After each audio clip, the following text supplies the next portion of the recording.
Welcome to This Shit, and today we're gonna talk about Jim Henson's The Dark Motherfuckin Crystal. This movie is the ultimate combination of craftsmanship, art, and special effects mastery that's ever fucking been. The attention to detail in the world and the design of all the characters is fucking awesome. This is the kind of movie that only Jim Henson could have imagined, with its wonderful use of puppets and playing around with their facial features and making them all look more real than any fucking human actor has ever goddamn looked. He even got a fucking Swiss mime to help him do some of the movements in his characters. And if that's not dedication, then I don't know what is. I mean, Jim Henson really owes this movie to his artists, because they helped make every single great fucking thing about this movie. I mean, this is one of the prettiest fucking movies I've ever fucking seen, and it's just goddamn puppets, motherfuckers, black! Jim Henson made this movie with passion,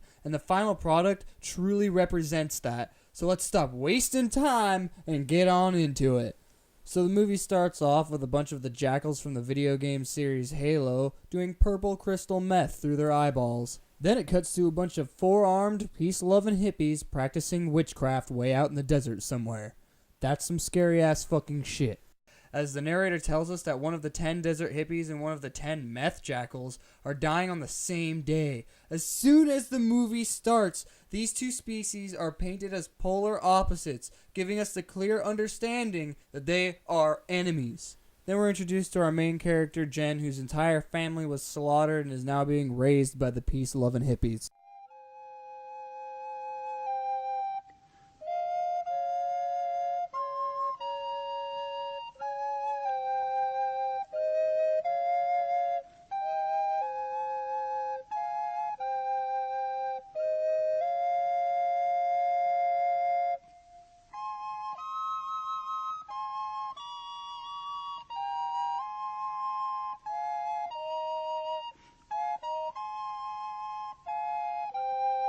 So Jen goes to his dying master, who tells him about a prophecy where he has to find a crystal shard before the three suns meet, or the meth jackals will rule the world for fucking ever, or some shit like that. He says go to Olga's house because she fucking knows everything. She's like a brainiac wizard or some shit like that. She knows all the fucking secrets, man. Then he dies in the most non-dramatic of all dramatic fashions. He just fucking disappears.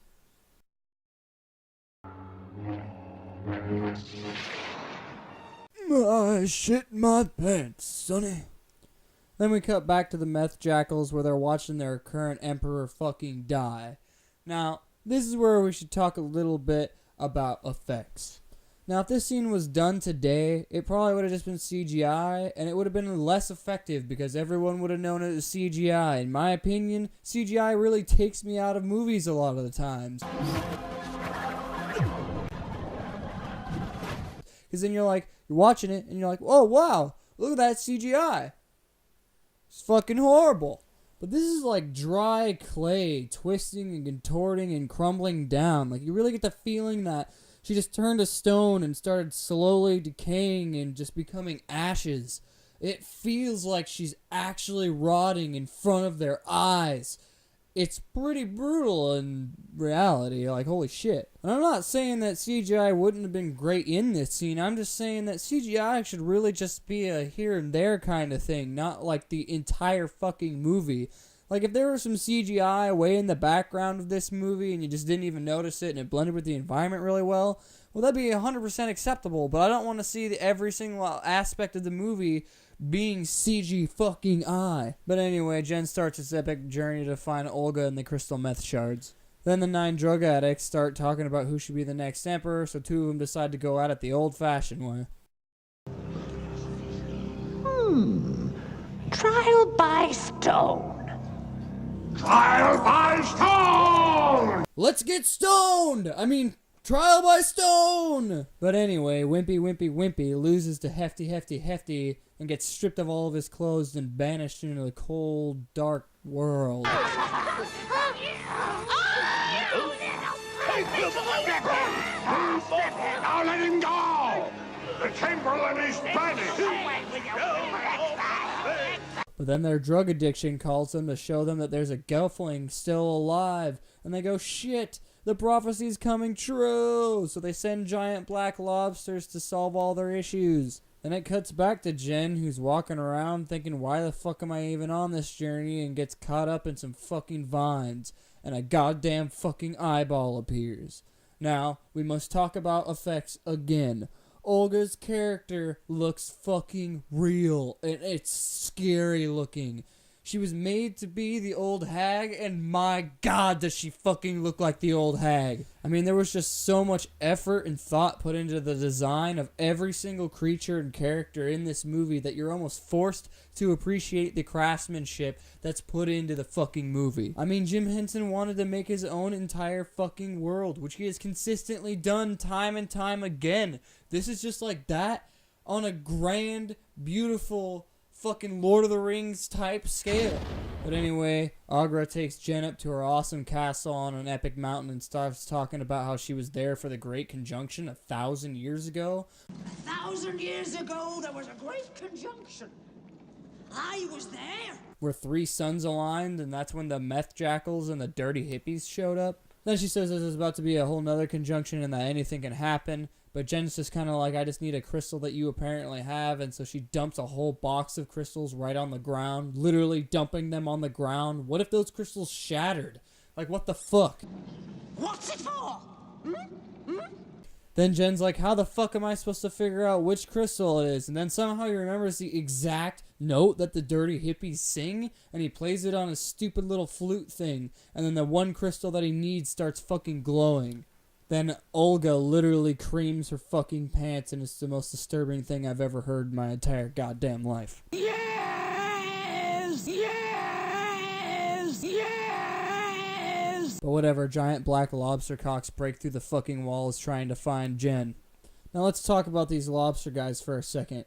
You can say that, oh, I saw that guy's legs in this scene and that scene, but you gotta realize those costumes are 70 fucking pounds. Like, they are made out of real things. That's why they look so fucking great. I'd like to see you walk around in a 70-pound suit. But anyway, Jen gets out the window and the big black lobsters capture Agra. But then all of a sudden, the dirty hippies decide that the crystal meth is calling them and that they should go on an epic journey over there to the castle as well. But then after that is probably the best scene in the entire movie, where they just show the environment, and it's fucking beautiful, and it's just so gorgeous. Oh, God. The creatures seem alive, the environment seems alive, and everything is vibrant and colorful, but it's puppets. It's all fake, but it's so good and real looking. Oh! But this just goes to show what Jim Henson's vision of this movie was. In the behind the scenes, he talked about how he didn't even have a fully functional script until the entire world was created. I wanted to create the world first. I wanted to start with a visual world of what these characters looked like and what the whole place was. They had maps of the region, spent months just making different sketches of the environment and the creatures and the people that inhabit it and the lore behind all of that. He saw a drawing and a story spilled out of it. He witnessed art at its finest and acted on it and told a fucking story. But I know what you're saying. Well, Lord of the Rings had lore and an entire world and blah, blah, blah, blah. But that was a book already with its own pre-established world and stuff like that. This movie came out of fucking nowhere, and they took all the time in the world to create a whole world, and that is where the heart of this movie lies. But anyway, Jen sits in the woods because he doesn't know what to fucking do with the crystal now that he has it, but then he hears a noise, finds a footprint, and then falls in some fucking mud because he gets scared by a stupid little dog thingy.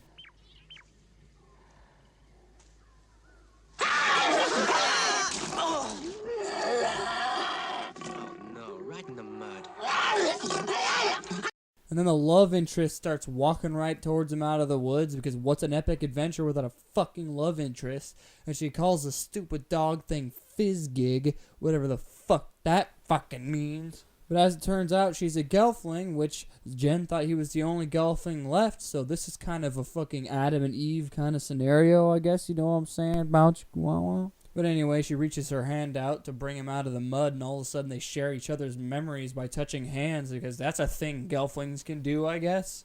But then he realizes he's fucking sinking, and then she calls to the animals, and they bring him out of the mud.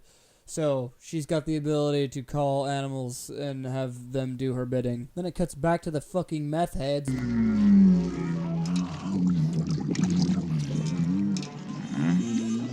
The big black lobsters brought Agra back to them. They think it's a gelfling, but then it's not a gelfling. And Agra starts going fucking apeshit on these goddamn crazy meth jackals. It's fucking hilarious. Like, talk about opening up a can of whoop ass on these people who just broke down your house. I mean, I guess anybody should be pissed off, but she goes at it. She goes straight towards these guys who are like rulers of the world. Like, she doesn't even think about it. It's fucking awesome. But then she just squats on the ground like a weird old lady.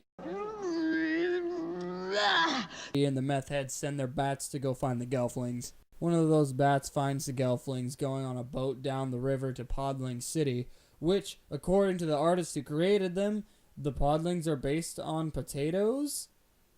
Okay.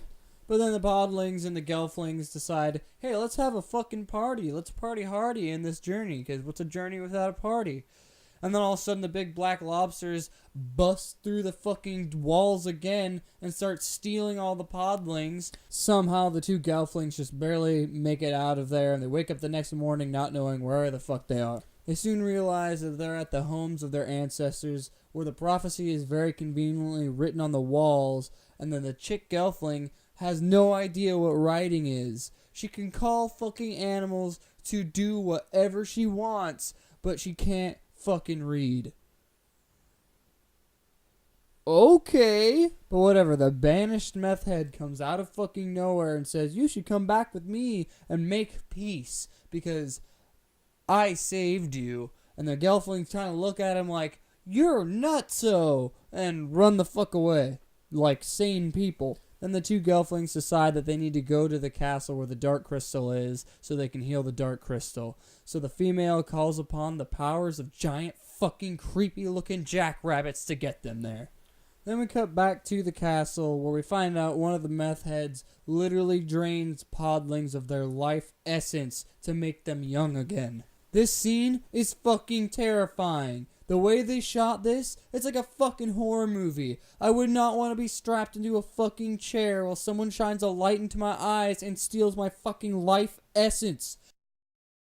Then the gelflings get to the fucking castle, and I guess female gelflings can also fly? Then they get lost in the tunnels underneath the castle, and then banished meth jackal comes out of nowhere and tries to take them by force. Then the banished meth jackal takes the female gelfling to the emperor so that way he can get his clothes back, because he still hasn't found a different outfit to wear. Then they try to take her life essence, and then she calls to all of the animals in the cages in the room, and they all break out of their cages and literally kill one of the meth jackals. Then one of the dirty hippies die. Do you get it? You see what's going on here? They're connected. Spiritually. Jen climbs up through the eternal pit of damnation and finds the dark crystal. The great conjunction happens. They kill his love interest, so he stabs the shard into the crystal and saves the fucking day. Then the hippies and the meth heads become one.